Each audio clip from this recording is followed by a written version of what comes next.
अहोई माता की जय। सुनिए अहोई अष्टमी व्रत कथा। निवेदन है कि संपूर्ण कथा सुने, क्योंकि मान्यता अनुसार भगवत कथाएं अधूरी सुनने से दोष लगता है।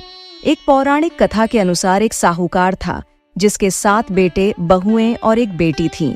कार्तिक के महीने में दिवाली से पहले अष्टमी को अपने मकान की लिपाई पुताई करने के लिए 7 बहुएं अपनी इकलौती ननद के साथ जंगल में जाकर खदान में मिट्टी खोद रही थीं। वहां पर स्याहू की मांद थी। मिट्टी खोदते समय ननद के हाथ से कुदाली स्याहू के बच्चे को लग गई और वह तुरंत मर गया। इससे स्याहू माता बहुत नाराज हो गई और बोली कि मैं तेरी कोख बांधूंगी। तब ननद अपनी 7 भाभियों से बोली कि तुम में से कोई अपनी कोख बंधवा लो। तब 6 भाभियों ने अपनी कोख बंधवाने से इनकार कर दिया, परंतु छोटी भाभी सोचने लगी कि यदि मैंने भी अपनी कोख नहीं बंधवाई तो सासू जी नाराज होंगी। यह सोचकर ननद के बदले में छोटी भाभी ने अपनी कोख बंधवा ली। इसके बाद छोटी बहू को जो बच्चा होता वह 7 दिन का होकर मर जाता। एक दिन उसने पंडित जी को बुलाकर पूछा कि मेरी संतान 7वें दिन मर जाती है, इसके लिए मैं क्या उपाय करूं? तब पंडित जी ने कहा कि तुम सुरही गाय की सेवा करो। सुरही गाय स्याहू माता की सहेली है, वह तेरी कोख खुलवा देगी, तभी तेरा बच्चा जिएगा। अब वह बहुत जल्दी उठकर चुपचाप सुरही गाय के नीचे साफ सफाई कराती। गाय एक पैर से लंगड़ी थी। गौ माता बोली कि हर रोज उठकर कौन मेरी सेवा कर रहा है, मैं आज देखूंगी। गौ माता खूब सवेरे उठी तो क्या देखती है कि साहूकार के बेटे की बहू उसके नीचे साफ सफाई कर रही है। गौ माता बहू से बोली कि तू क्या मांगती है, मांग। साहूकार की बहू बोली कि स्याहू माता तुम्हारी सहेली है और उसने मेरी कोख बांध रखी है, मेरी कोख खुलवा दो। गौ माता ने कहा अच्छा ठीक है।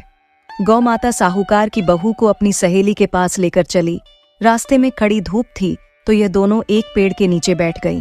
थोड़ी देर में एक सांप आया और उसी पेड़ पर गरुड़ पंखनी के बच्चे को डसने लगा। साहूकार की बहू ने सांप डाल के नीचे दबा दिया और बच्चे को बचा लिया। थोड़ी देर में गरुड़ पंखनी आई तो वहां खून देखकर साहूकार की बहू को चोंच मारने लगी। साहूकार की बहू ने कहा मैंने तेरे बच्चे को नहीं मारा, बल्कि सांप तेरे बच्चे को मारने आया था, मैंने तो उससे तेरे बच्चे की रक्षा की है।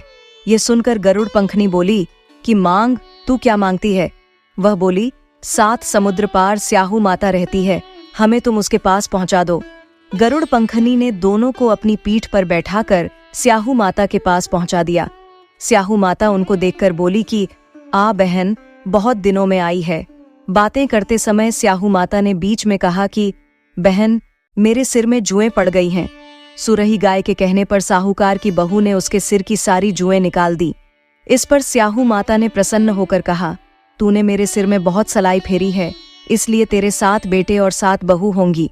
वह बोली मेरे तो एक भी बेटा नहीं, 7 बेटे कहाँ से होंगे? स्याहू माता बोली वचन दिया है, वचन से फिरूं तो धोबी की कुंड पर कंकड़ी होऊं।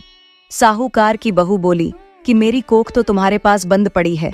यह सुन स्याहू माता बोली कि तूने तो मुझे ठग लिया, मैं तेरी कोख खोलती तो नहीं थी, पर अब खोलनी पड़ेगी। जा, तेरे घर पर तुझे 7 बेटे और 7 बहुएं मिलेंगी। तू जाकर 7 उद्यापन करियो, 7 अहोई बनाकर 7 कड़ाही करियो। वह लौटकर घर आई तो वहां देखा कि 7 बेटे और 7 बहू बैठी हैं। उसने 7 अहोई बनाई, 7 उद्यापन किए, 7 कड़ाही करी। शाम के समय जेठानियां आपस में कहने लगीं कि जल्दी जल्दी धोक पूजा कर लो, कहीं छोटी बहू बच्चों को याद करके रोने ना लगे। थोड़ी देर में उन्होंने अपने बच्चों से कहा अपनी चाची के घर जाकर देख कर आओ कि आज वह अभी तक रोई क्यों नहीं। बच्चों ने आकर कहा कि चाची तो अहोई बना रही है, खूब उद्यापन हो रहा है। यह सुनते ही जेठानियां दौड़ी दौड़ी वहां आईं और आकर कहने लगीं कि तूने कोख कैसे खुलवाई? उसने कहा तुमने तो कोख बंधवाई नहीं थी, सो मैंने कोख बंधवा ली थी, परंतु अब स्याहू माता ने दया करके मेरी कोख खोल दी है। साहूकार की बहू बोली हे अहोई माता, जैसे आपने मेरी कोख खोली वैसे ही संतान सुख की इच्छा रखने वाली सभी महिलाओं की कोख भी खोल देना। संतान सुख की कामना रखने वाली हर महिलाओं को संतान सुख देना और जिनकी संतान है उनकी सभी संतानों की सदैव रक्षा करना। बोले अहोई माता की जय। इसी तरह के वीडियोस देखने के लिए हमारे चैनल को सब्सक्राइब करें और हो सके तो वीडियो को लाइक और शेयर करें।